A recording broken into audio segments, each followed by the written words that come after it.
بالله من الشيطان الرجيم بسم الله الرحمن الرحيم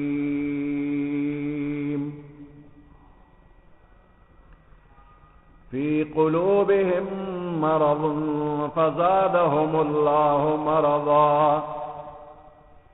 ولهم عذاب أليم بما كانوا يكذبون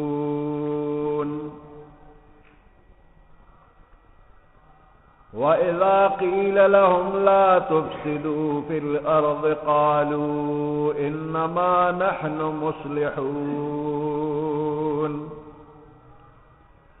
ألا إنهم هم المفسدون ولكن لا يشعرون صدق الله العظيم. سورة بقرہ نہم لسم آیات.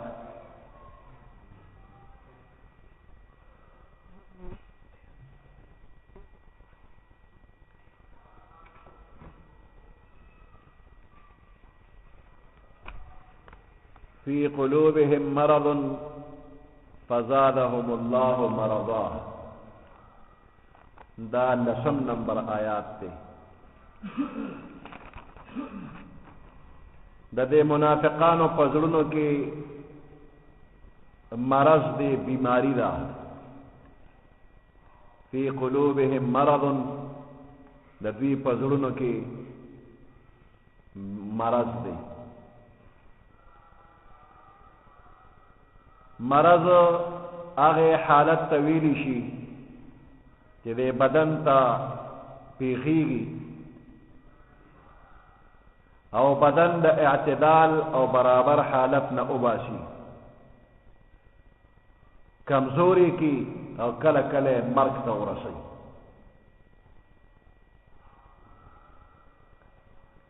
د دې اطلاق مجازن په نفسانی عوارض و بیمارو باندې کیږي، لکه جهل، حسد، د عقیده خرابی. څنګه چې د بدن مرض بدن د اعتدال نه اوباسي او په مزه مزه هلاکت ته بوزي او بدن ودی او ترقی ته نه پریدي، نو دغه شانته نفسانی بیماری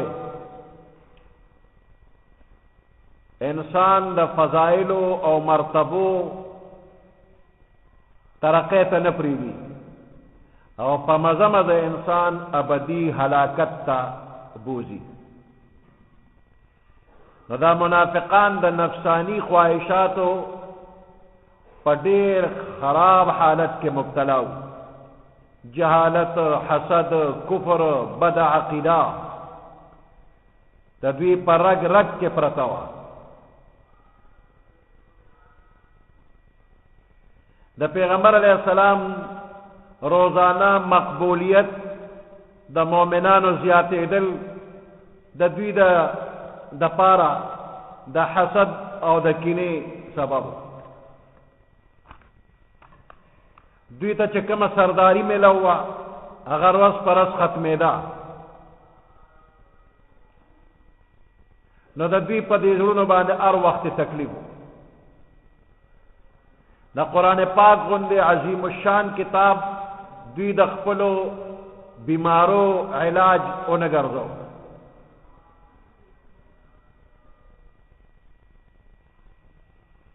قرآن مجید سره او دین سره دوی حسد او عناد کو، د دین نه نفرت کو، هغه پرې نه خور. نو د قرآن مجید په ذریعہ د خپلو زړونو د بیمارو علاج یې ونه کو او مقابله یې شروع کړله. نو فزادهم الله مرضا، الله د دوی د زړه د بیماری نور هم زیاته کړه.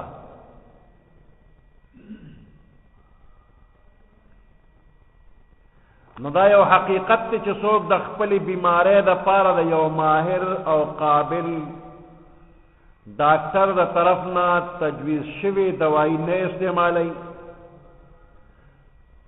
بلکې دا هغه دوايي سره د ډاکټر سره او څوک چې د ډاکټر په علاج ښه شوي د هغوی سره دشمني کوي نو بیا د ده دا بیماري لا علاج حده پورې ورسېږي او دی هلاک شي. نو دغه شانتې حسد کوونکي انسان د زړه په سوځېدو په تکلیف کې مبتلا وي او بیا چې چا سره حسد یې هغه ورځ په ورځ ترقي کوي، عزت یې زیاتېږي، دبدبه یې زیاتېږي او دی د خپلې بزدلۍ په وجه د خپل زړه د حسد او د درد او د سوځېدو اظهار هم نشي کولی. نو د روحاني بیماری نه علاوه دا د جسمانی مرض سبب هم ګرځېږي، هلاکت طرف ته رواني کمې پکې نه راځي. فی قلوبهم مرض، د دې منافقانو په زړونو کې مرض دی، فزادهم الله مرضا، پس الله زیات که مرض د دوی، ولهم عذاب علیم، او دوی دپاره دردناک عذاب دی. ولهم عذاب علیم، د دوی دپاره دردناک عذاب دی. بما کانوا یکذبون، په سبب د دې چې دوی دروغ وایي.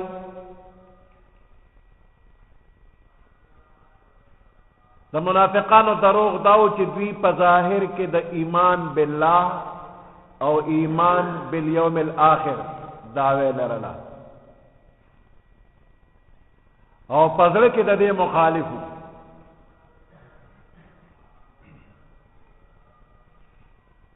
نو چې د خولې خبره د زړه سره برابر نه وي او د هغې مخالفه وي نو دې ته دروغ وایي، او دروغ جرم عظیم دی.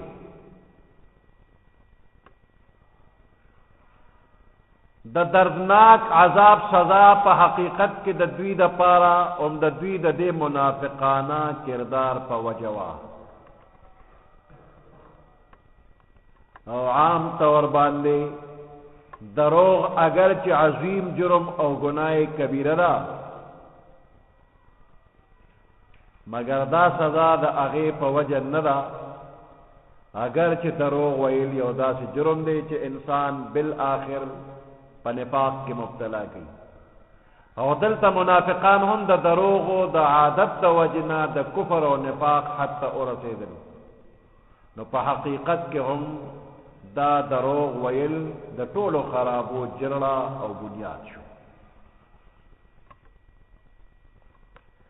وَإِذَا قِيلَ لَهُمْ لَا تُفْسِدُوا فِي الْأَرْضِ، هر کله چې دوی ته ویلی شي چې فساد مه کوئ په ځمکه کې، قالوا انما نحن مصلحون، نو دوی وایي بېشکه منګه مصلحون اصلاح کوونکي یو.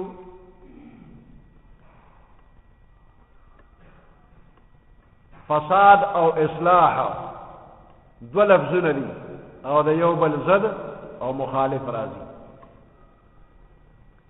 فساد د ښه او برابر حالت نه خراب او نامناسب حالت ته اوړېدلو ته ویلی شي،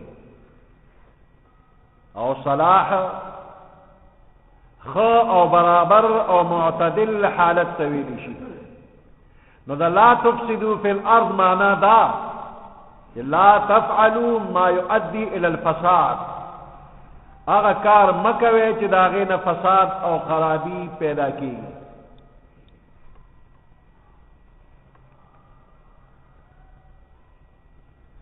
نو فساد کفر او د ګناه کارونه چې د دې منافقانو نه به کېدل، نو دوی ته د دې وینا چې فساد مکوي دا مطلب دی چې کفر او د خدای د حکمونو مخالفت په ځمکه کې مکوي. لا تعصوا فی الارض، پس ځمکه کې فساد مکوي، نافرمانی مکوي. وکان فسادهم ذلك معصیة الله تعالی،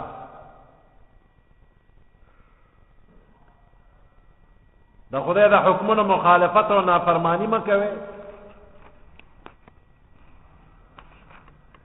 او فساد هم دغه شی دی چې د خدای د حکم مخالفت وشي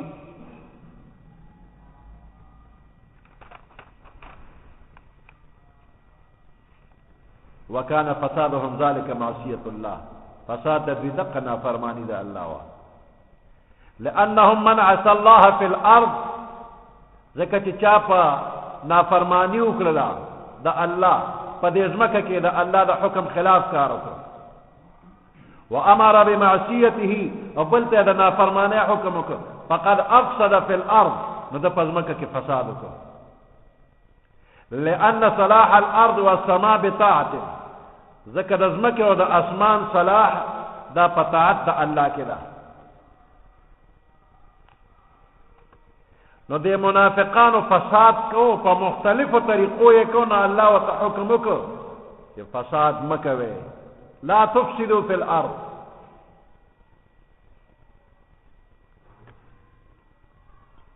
د فساد مختلف طریقې وي نو یو طریقې دا وا چې په ظاهر باندې بدوی د پیغمبر علی السلام او د مؤمنانو په مخ کې د ایمان بالله ایمان بالرسول ایمان بالآخرت دعوه کولا او د زړه نه به په صحیح معنو کې د دې عقیده نه لرله صرف د دوکې په غرض او مؤمنانو په منځ کې د نقصان رسولو په غرض او د دې په منځ کې اختلافات او تفریقې او جنگ جګړې پیدا کولو په غرض ځاني ایماندار ښکاره کړ نو دا تش په خولې کلمه ویل مؤمنانو د پاره باعث د ضرر او د تکلیفو نو د دې فساد بیان الله سورۃ منافقون کې آیت نمبر 1 2 3 کې کړی دی کله به د پیغمبر علیه السلام په مخ کې ډېرې ښکلې ډولې خبرې کولې د پیغمبر علیه السلام په مخ کې به خوشامندې کولې او په خپل اخلاص او باطنی عقیدت او محبت باندې به قسمونه کولل او شابه د پیغمبر علیه السلام او د مؤمنانو خلاف د جنگ جګړو فضا جوړوله او دارن کله چې د پیغمبر علیه السلام مجلس ته بلال نو د فساد تدبیرونه به کول چې د پیغمبر علیه السلام د مجلس نه به بهر لاړل بیا به د فساد تدبیر کو د خلکو فصلونه هغه به خرابول د خلکو ساروی هغه پتوروال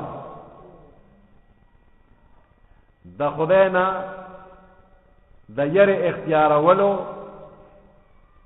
پځه جاهلانه غرور او تکبر به کو وی دا بل څو کولی شي دا مسلمانانو تیار فصل به اوس ودو ساروی به ولادو هغه پتوروال کچا به خدای نه ویریږي وی دا زیو ځوانین چې زدا څه کولی شم بل څو کولی شي نو د سورۃ بقره آیت نمبر 204 205 206 کې دا خبره خدای ذکر کړي چې منافقان داسم کوي پیغمبر علیه السلام ته خوږې پسته خبره کوي زار شمو قربان شمو چتنې نو بس وخرا باندې نتیریږي چې مجلس نه بوتل د مسلمانانو ته نقصان رسو کچا بوته خدای نه ویریږي ویلا زيو ځوانین چې دا څه کوي بل څه کولی شي کله به دوی داسې کول چې د پیغمبر علیه السلام په حق کې ګستاخی به کولا د الله خبرو کې به تحریف او تبدیل کو دین کې به عیبونه راستل دام د دوی فسادو او د دې بیان سورۃ النساء آیت نمبر 46 سورہ فتح آیت نمبر 15 کې را بیان شوی او کله به فساد په دې طریقه کو چې د الله او د رسول د قانون په ځای به شیطانی قانون باندې فیصله کولی او د الله او د الله د رسول د حکمونو نه به روګردانی کولا د دې بیان سورۃ النساء آیت نمبر 60 نا 63 پورې شوی دی او د سورۃ نور په 48 نمبر آیات کې شوی دی د دین لوی فساد بل نشي کېږي چې د انسان قانون واغشتي شي او د الله قانون پرې خودي شي دا د ځانه جوړ کړي قانون پدې پسې فیصله پدې کوي د خدای په قانون نه کوي کله به فساد په دې طریقه کو چې د مسلمانانو خلاف د دروغ پراپګاندا به کولا او پدې به مسلمانان يرول او تباول به. دا حال سورۃ النساء آیت نمبر 83 او سورۃ احزاب آیت نمبر 60 کې بیان شوی. او کله به فساد په دې طریقې کو چې د دنیایي جاه او جلال په لالچ کې د کافرانو سره تعلقات به مضبوطول او مسلمانانو پورې او پیغمبر علیه السلام پورې به ټوکې کولې، قرآن پورې به خندا کوله.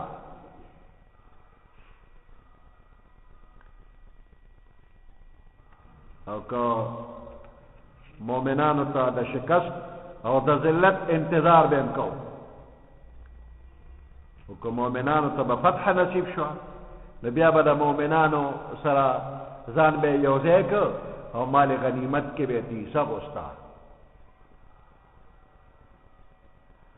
او که کافرانو ته به غلبه حاصله شوه نو بیا به کافرانو سره د خپل ملګرتیا اظهار وکړو.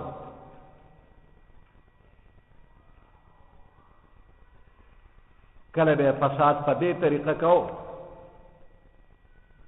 چې د ایمان دعوی سره سره د زړه نه انکار، دروغ وینا، دروغ اوریدل، نور کافرانو ته د مسلمانانو د خبرو رسولو لپاره جاسوسي کول، د خپل خواهشات او طبیعتونو موافق اسلامی حکمونه منل او د خواهش نه خلاف اسلامی حکمونو نه انکار کول، حرام خوړل، بے انصافی کول، دا د دې کافرانو منافقانو عادتو او په دې طریقه به فساد کو. کله به فساد په دې طریقه کو چې پیغمبر علیه السلام به مال غنیمت تقسیمو یا به صدقات تقسیمول او دوی ته به څه ملولو شو یا به کم ملو شو، نو پیغمبر علیه السلام انصاف ونه کو، برابر تقسیم ونه کو.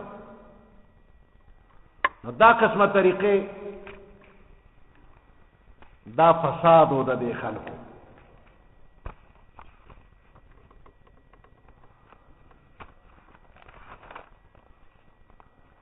او کله به جهاد په دې طریقه فساد به په دې طریقه باندې کو چې دوی به مسلمانانو سره په سفر روانو یو جهاد لا، نو په لاره کې به پیغمبر علیه السلام پورې ټوکې ټپاقې کولې، مؤمنانو پورې به داسې خندا مسخرې کولې، نو د پیغمبر علیه السلام په شان کې ګستاخانه کلمات ویل یا مسلمانانو پورې خندا کول.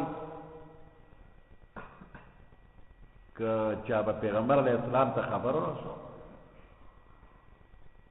او بیا به دینه تاسو دا خبره ولې دا الله محبوبه ډیر لوی سفر موږ سفر دا لارم لنډولا او غپ شپم لګاو په لار به مشغولي ګونه سبا وایو نه نو موږ سه غپ شپ لګاو مشغولتیا پته ورم دا خبره کوله. مقصد هم دا نو چې الله او الله رسول او مؤمنانو پورې ټوکی کو خا په الله او پر رسول پورې ټوکی کوي، نور څوک د ټوکو ملو نشو. سورۃ توبہ آیت نمبر 64-65 کې دا خبره ذکر ده. او د فساد یو بل طریقه د دوی داوه چې د پیغمبر علیه السلام او د مسلمانانو په حق کې د تکلیف او مصیبت رسول انتظار کې وو. دا به خواهش چې کله به مسلمانانو ته سختی او تکلیف ورسیږي او کله به دا چې کول چې د مؤمنانو په منځ کې تفریقه پیدا کول، جدائی را وستل، د دې لپاره مسجد ضرار جوړو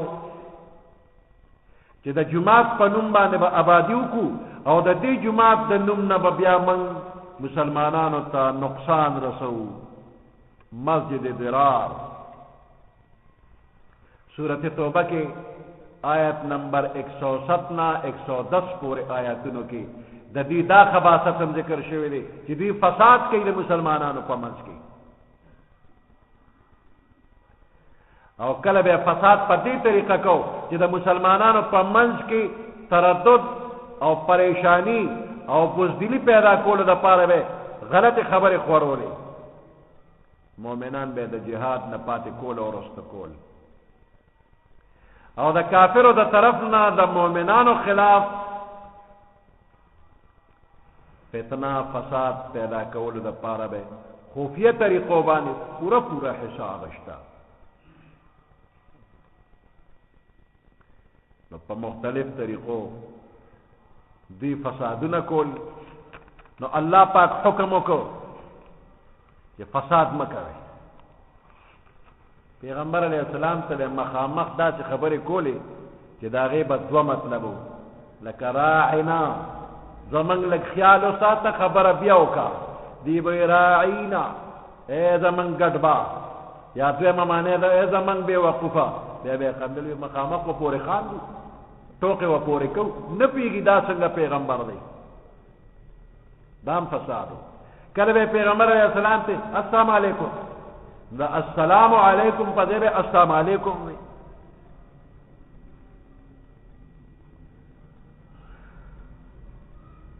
نو الله وی فساد مکوي، لا تفسدوا فی الارض، فساد مکوي پس مکه کې. نو دوی به وی چې انما نحن مصلحون، من خو اصلاح کوونکي، فساد نکو او اصلاح کو. الا انهم هم المفسدون ولكن لا يشعرون. و انما نحن مصلحون، اصلاح کون کی خدای وی امدا فسادیان دی اصلاح والا نبی. انما نحن مصلحون څه مطلب؟ د پیغمبر علیہ السلام د دین د خبرو شروع کېدو نه مخکې دا ټول کلی یو بل سره یو اتفاق و،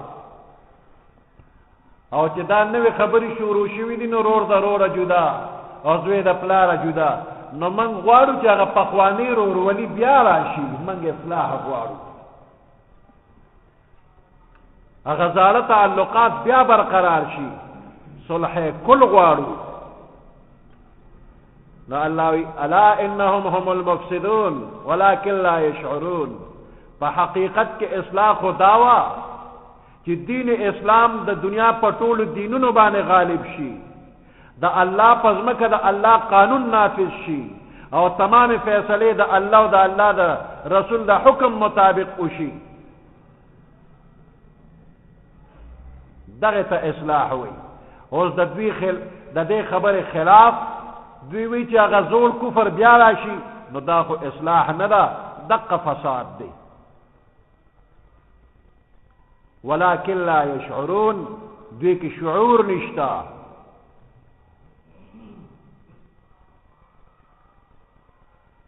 تفسیر ابن کثیر لکی الا ان هذا الذي يعتمدونه ويزعمون انه اصلاح،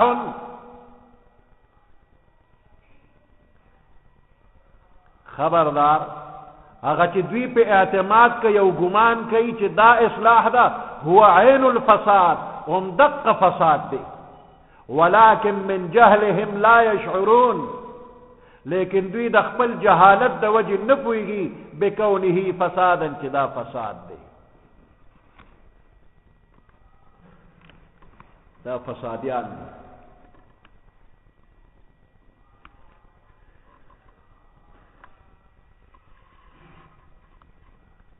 فی قلوبهم مرض، د دې پزړونو کې مرض دی د نفاق، فزادهم الله مرضا، پس زیات که الله پاک د دوی دا مرض.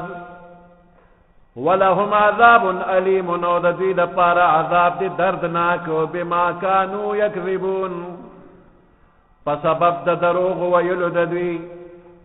واذا قیل لهم لا تفسدوا فی الارض، هر کله چې ویلی شي دوی ته چې تاسو فساد مکوئ په ځمکه کې، قالوا انما نحن مصلحون، نو دوی وایي بېشکه موږ اصلاح کوونکي یو. الا انهم هم المفسدون ولكن لا يشعرون، الا خبردار انهم هم المفسدون، بېشکه دوی فساد کوونکي دي، فسادیان دی، ولكن لا يشعرون، لیکن دوی نه پوهیږي. सुब्हान रब्बिक रब्बिल इज्जति अम्मा यसिफून व सलामुन अलल मुरसलीन वल्हम्दुलिल्लाहि रब्बिल आलमीन। अल्लाहुम्मा रब्बना आतिना फिद दुनिया हसनतन व फिल आखिरति हसनतन व क़िना अज़ाबन नार व अदखिलना अल जन्नता मअल अबरार या अज़ीज़ु या गफ़्फ़ार बिरहमतिका या अरहमर